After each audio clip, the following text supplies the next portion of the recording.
Members of the royal family are reportedly wary about the Duke and Duchess of Sussex potential attendance at the crowning of King Charles III. Prince Harry and his wife Meghan Markle have given no inclination of whether they will or won't attend the coronation of King Charles III, due to take place on May 6.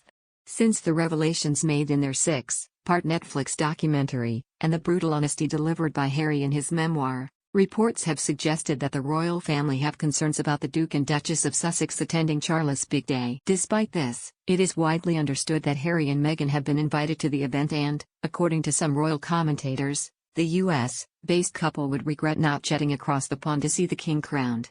Russell Myers and Zoe Forsey, co-hosts of the Pod Save the King podcast, discussed Harry and Meghan's potential reunion with the royals on their most recent episode. Speaking last week, Mr. Myers said there has been lots of talk that the royal family expect them to come, adding, "They will obviously be invited. The king wouldn't be so churlish to not invite them. But I am told from people who are very close to the Sussexes that they are still undecided about coming." He continued, "I definitely think they will come," asking, why would they want to pass up the opportunity?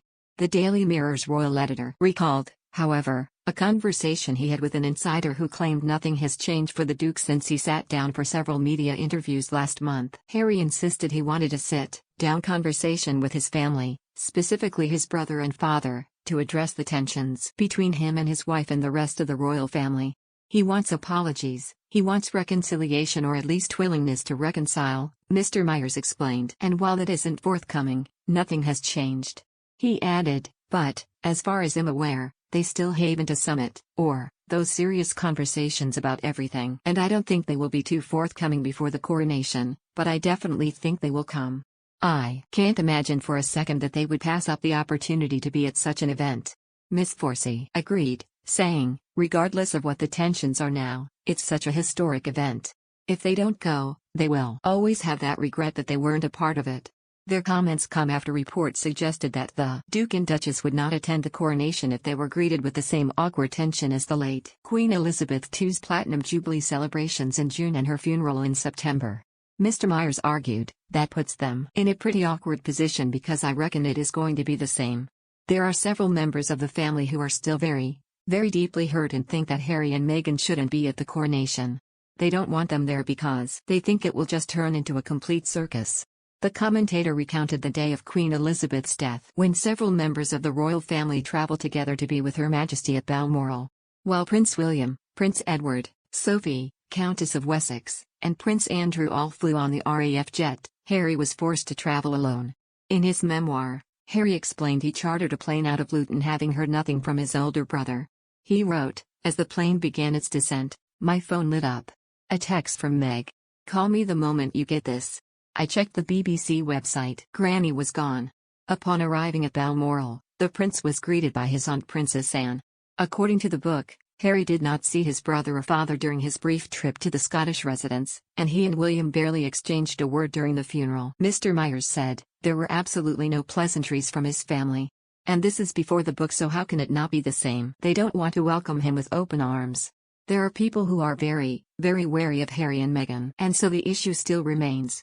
If there is a cooling of tensions, I don't think it's going to be anytime soon. So Harry might have to just suck it up and get used to it. While Mr. Myers is almost certain the Sussexes will attend the King's coronation, others are not so sure. Richard Fitzwilliams, royal expert and commentator, suggested Harry may choose to stay at home to avoid further public ridicule. As it is well documented, snippets from Spare raised a few eyebrows, with many questioning why the prince chose to share such intimate information, notably his suffering of a frostbitten penis following a trip to the North Pole. More recently, he and Meghan were the subject of a satirical episode of South Park during which the Prince and Princess of Canada attempted to escape the limelight. The episode poked fun at the prince's book titled Wog and saw the couple go on a worldwide privacy tour to insist they wanted to live a life away from the spotlight. Mr. Fitzwilliams told the Mail Online, a lot of people have been laughing at them. Harry's revelations about losing his virginity, experiences with drugs and penile frostbite have given rise to much mirth. Viewers of South Park have seen their desire for privacy mercilessly mocked, and with reason. Moreover, the commentators said Harry's security concerns may influence his decision. He explained, Harry's concerns over security, which will not be helped by his revelations about the number of Taliban insurgents he personally killed, may also be a factor as he has a case pending against the Home Office on this issue. It is thought that confirmation of Harry and Meghan's attendance will not be announced until much closer to the date of the coronation.